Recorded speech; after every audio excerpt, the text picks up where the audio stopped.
संदीप अपने माता पिता के साथ मोहन नगर में रहता था। संदीप के पिता हरिराम एक होटल में बर्तन धोने का काम करते थे। संदीप की माँ कमला घरों में झाड़ू पोछे का काम करती थी। संदीप एक गरीब परिवार का लड़का था। पास के ही सरकारी स्कूल में वो चौथी कक्षा में पढ़ रहा था। संदीप अक्सर स्कूल के कुछ बच्चों को अपना जन्मदिन स्कूल में मनाते देखता था।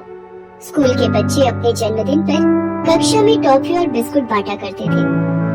संदीप उन बच्चों को देखकर यही सोचता था कि उसका तो कभी जन्मदिन आता ही नहीं। एक बार संदीप की कक्षा में पढ़ रहे एक बच्चे का जन्मदिन था। वो सब बच्चों को टॉफियां बांट रहा था। जब वो टॉफी देने संदीप के पास जाता है, तभी एक बच्चा उस बच्चे से कहता है, अरे यार सोनू, तू संदीप को टॉफी देकर क्या करेगा? ये हम सबसे तो अपने जन्मदिन पर टॉफी खा लेता है, पर आज तक इसने अपना जन्मदिन कभी नहीं मनाया। हम सबको टॉफी खिलाने के खर्चे से बचना चाहता है ये संदीप। कोई बात नहीं मन्नू, इसको खाने दे टॉफी। संदीप को अपना जन्मदिन ही नहीं पता कि इसका जन्मदिन कब आता है, इसलिए हमारे जन्मदिन पर टॉफी बिस्कुट के मजे उड़ाता है। कक्षा के सभी बच्चे हंसने लगते हैं। संदीप उदास हो जाता है। वो स्कूल से घर आता है तो उसकी माँ कहती है, क्या बात है संदीप, आज इतना मुंह लटकाए हुए क्यों आ रहे हो? माँ, मेरे स्कूल के सब दोस्त अपना जन्मदिन मनाते हैं, और मैं अपना जन्मदिन क्यों नहीं मनाता? मेरा जन्मदिन कब आता है माँ? मेरे सब दोस्त मेरा मजाक उड़ाते हैं कि मैं अपना जन्मदिन कभी नहीं मनाता। संदीप, ये जन्मदिन वगैरह पैसे वाले लोगों के घर ही मनाए जाते हैं। हम गरीब लोगों का कोई जन्मदिन नहीं होता बेटा। हम कोई पढ़े लिखे माँ बाप तो है नहीं। तुम्हारे पैदा होने का दिन न तुम्हारी माँ को याद है और न ही मुझे। संदीप बेटा, चल अब ये जन्मदिन वगैरह की बातें छोड़, आजा रोटी खा ले। संदीप उदास मन से रोटी खाने लगता है, पर उसके मन में अब ये बात घर कर गई थी कि गरीब लोग जन्मदिन नहीं मनाते। गरीब का जन्मदिन नहीं होता। धीरे धीरे समय बीतता रहा। संदीप अब बड़ा हो चुका था। संदीप की माँ ने उम्र के साथ अब घरों में काम करना छोड़ दिया था। संदीप के पिता भी अब होटल का काम छोड़कर घर के पास में ही सब्जी का ठेला लगाने लगे थे। एक दिन हरिराम सब्जी का ठेला लगा रहा होता है। उसके पास वही होटल का मालिक आता है जहाँ हरिराम पहले बर्तन धोने का काम किया करता था। अरे हरिराम, सब्जी का ठेला लगाने लगे हो? हैं? अच्छी बात है। शरीर चलता रहना चाहिए और मेहनत करने में क्या अर्ज है कि नहीं? अच्छा लाओ, 2 किलो आलू और 2 किलो टमाटर तोल दो। अभी देता हूँ साहब। बड़ी खुशी हुई आपको इतने समय के बाद देखकर। अरे हरिराम, तुम्हारा एक बेटा भी था ना संदीप? अब तो बड़ा हो गया होगा। आजकल क्या कर रहा है? कुछ नहीं मालिक, अभी 12वीं पास की है उसने, तो घर पर ही है। अब कॉलेज की पढ़ाई के लिए पैसे भी तो चाहिए, इसलिए अभी पढ़ाई रोक दी है उसने। उसे भी कहीं किसी दुकान पर कोई काम मिल जाए तो घर खर्च में आसानी हो जाएगी और पैसे कमाकर आगे की पढ़ाई भी कर लेगा। अच्छा, तो ये बात है। अच्छा, एक काम करो, मैंने बड़े बाजार में एक नई बेकरी खोली है, तो मुझे वहाँ पर एक लड़के की जरूरत है जो बेकरी की देखभाल भी कर सके और लोगों के घरों तक ऑर्डर भी पहुँचा सके। तुम चाहो तो कल से ही संदीप को नौकरी पर भेज सकते हो। 8,000 रुपए महीना की तनख्वाह पर रख लूंगा। क्यों, सही रहेगा ना तुम्हारे लिए भी? ये तो बहुत अच्छी बात हो जाएगी मालिक। मैं कल ही संदीप को आपकी बेकरी पर भेज देता हूँ। अगले दिन से संदीप हरिराम के कहने पर बेकरी शॉप पर काम करने लग जाता है। बेकरी का मालिक नारायण सभी ऑर्डर की डिलीवरी के लिए अब संदीप को ही भेजता था। नारायण की बेकरी के केक और पेस्ट्री बहुत ही मशहूर थे। किसी के जन्मदिन की पार्टी हो या शादी की सालगिरह, हर कोई नारायण की बेकरी से ही केक ऑर्डर करता था। एक दिन नारायण संदीप को बुलाता है। संदीप, अरे ये ऑर्डर पहुंचाना है ठीक 5 बजे तक। जन्मदिन की पार्टी है तो 6 बजे तक केक काटने के लिए उन लोगों ने टाइम रखा है ना?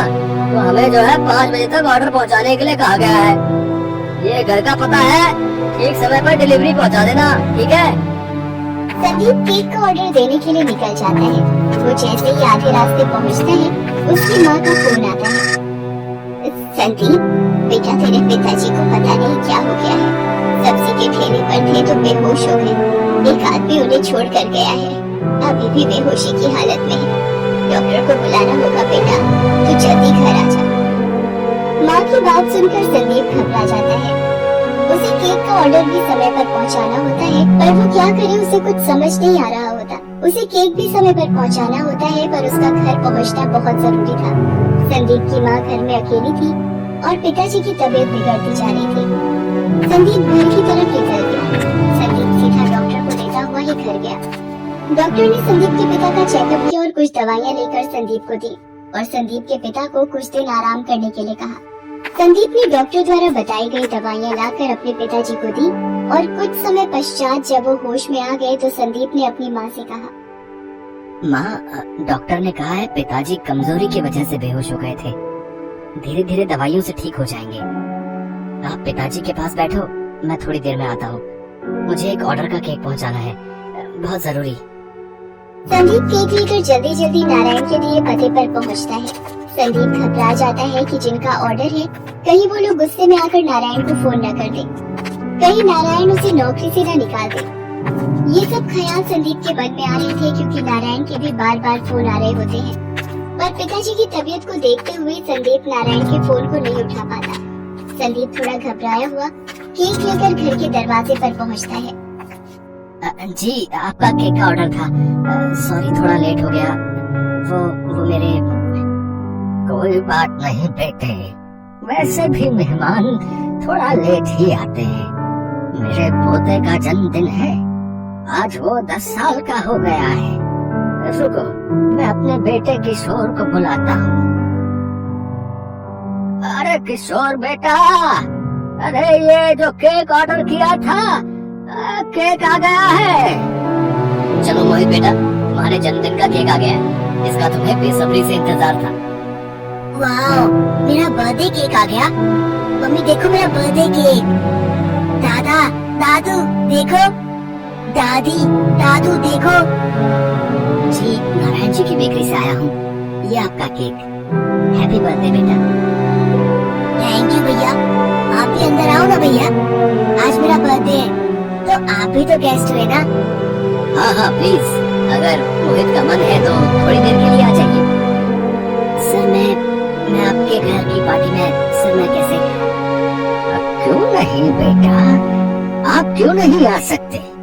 आओ बेटा, मेरे पोते का मन है तो थोड़ी देर के लिए आ जाओ। भैया, आप मेरे जन्मदिन का केक लाए हो, मैं आपके जन्मदिन पर केक लाऊंगा।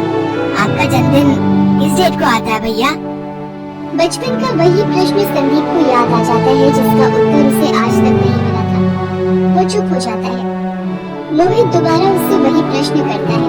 इस पर संदीप कहता है, पता नहीं मोहित बेटा, मैंने कभी अपना जन्मदिन नहीं मनाया, इसलिए मुझे पता ही नहीं कि मेरा जन्मदिन कब होता है। इस प्रश्न का उत्तर तो मैं भी आज तक ढूंढ रहा हूँ। जब भी मैंने अपने माता पिता से ये पूछा कि मेरा जन्मदिन कब होता है, मेरे माता पिता ने हमेशा यही कहा कि गरीबों का जन्मदिन नहीं होता, गरीब जन्मदिन नहीं मनाते।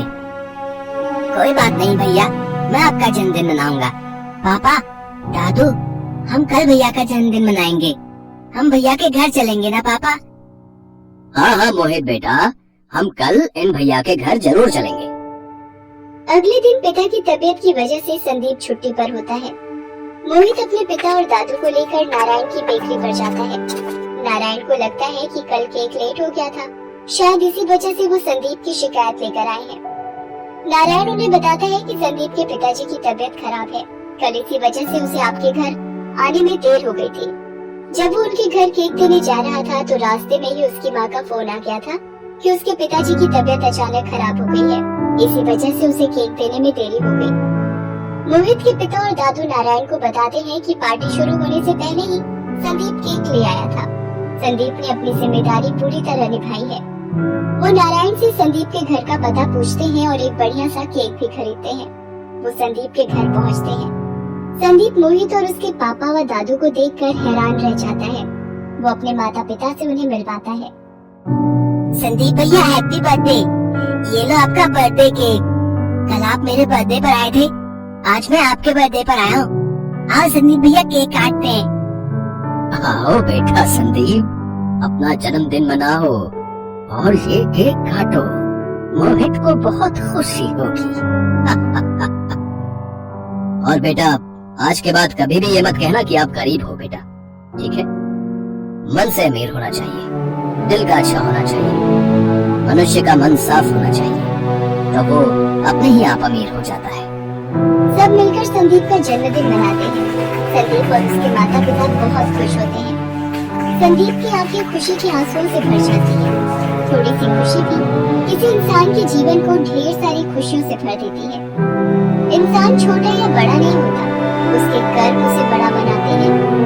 और ईश्वर की धरती पर नेक इंसान भी है, ये साबित करके एक अमीर गरीब का जन्मदिन खुशियों से भर देता है।